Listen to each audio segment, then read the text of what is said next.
Tonight on the 31 Nights of Halloween Horror, they thought that they were just going to buy some drugs, but instead they bought their own doom.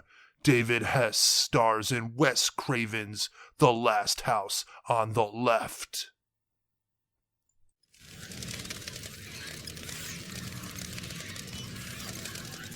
Hello everybody, and welcome back to another episode of the 31 Nights of Halloween Horror!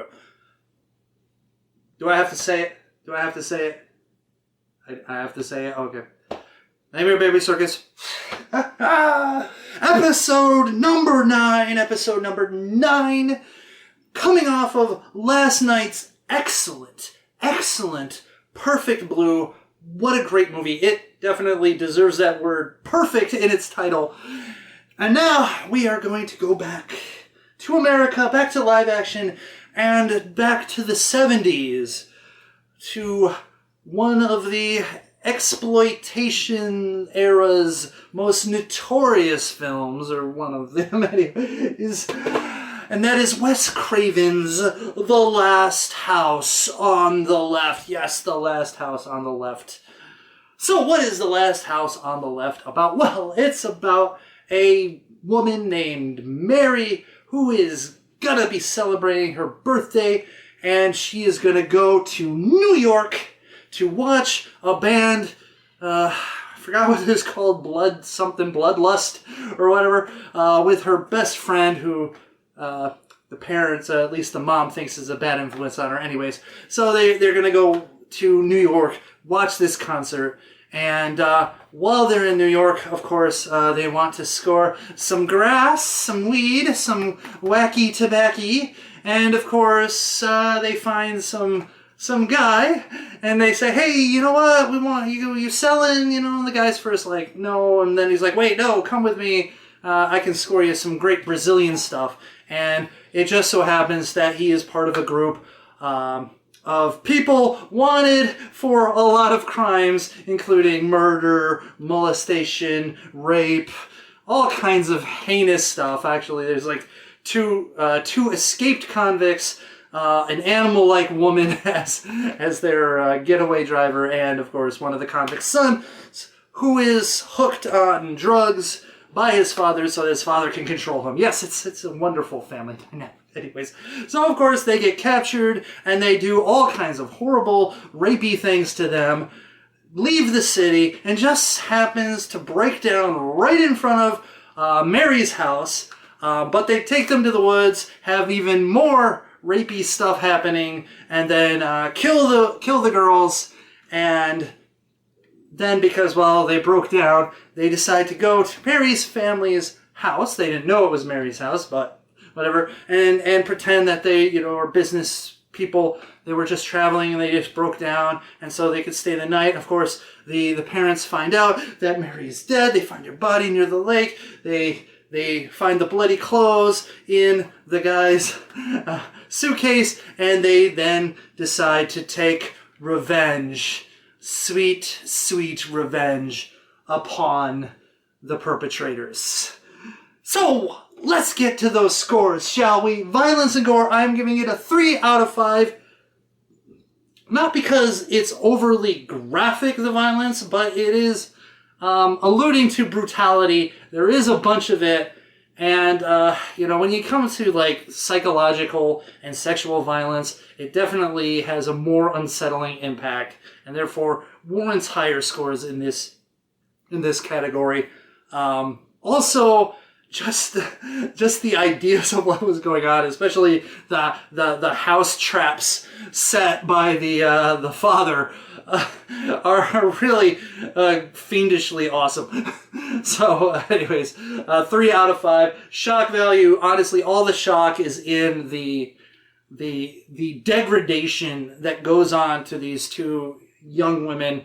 It is unsettling, it is sickening, and it is shocking. That being said, not much in the way of jump scares or any surprises like that, but really it's the shock is in what is happening to these two young victims. So there it is, 2 out of 5. Plot, 2.5 out of 5. I mean, super basic, teens go out. They want to party. They decide to get into illicit drugs, which is, you're not supposed to do that. And okay, sorry. Battery dies, of course. I thought I could just squeeze enough out of that for this review. Apparently, no. I should always recharge my battery every day, every night. Anyways, my bad. But talking back to the plot, basic. They're not supposed to be going out for drugs. They go to a person that they don't know, a stranger. They go to his apartment. Another no. Don't go to some stranger's apartment. They really walked into this mess, and that's the warning. You don't do that kind of stuff because you might end up with a bunch of psychopaths, and then, of course, the psychopaths do psychopathy things, and just so happen to end up at their parents' house. Plot convenience 101. Anyways, so, yes, basic 2.5 out of 5, though. I mean, it gets the job done. And I'm giving extra points for the lovely revenge carnival that happens at the end of the movie. So, anyways, 2.5 out of 5. Acting, I am going to give it a 3 out of 5. Look, David Hess. David Hess, does he play the same guy every movie? Is he always the rapey villain? Why, David, why can't you not be that guy? I don't know, anyways. But he does a great job with it. He is maniacal, as always. Other than that, it's a fine job. But, I always enjoy David Hess. I enjoy his acting. I enjoy his performances. He has definitely got the creepazoid bastard down to a science. So, anyways, 3 out of 5. Nudity, 2.5 out of 5. There is some graphic nudity in this movie. For the most part, though, it is definitely not sexy. It is traumatic and sad and whatever it is. 2.5 out of 5, though. It's there. Enjoyment factor, 3 out of 5. Look, I love exploitation cinema. I love 70s cinema. The movie as that is entertaining for what it is, getting into it, knowing that it's going to be a little hard to watch in certain spots. I just really enjoy it on the revenge aspect at the end. That is what really makes this movie for me. However, the movie definitely does have some problems with tone. And that is a lot of goofiness and goofy soundtrack stuff going on that really does take you out of the terror of the movie. And honestly, they could have cut out a whole lot of that nonsense. And I mean, I kind of get why they do it. But then again, I think that it really just messes with the whole tone of the movie and feels really out of place and kind of unnecessary, but it is what it is. 3 out of 5. My overall impression is also a 3 out of 5.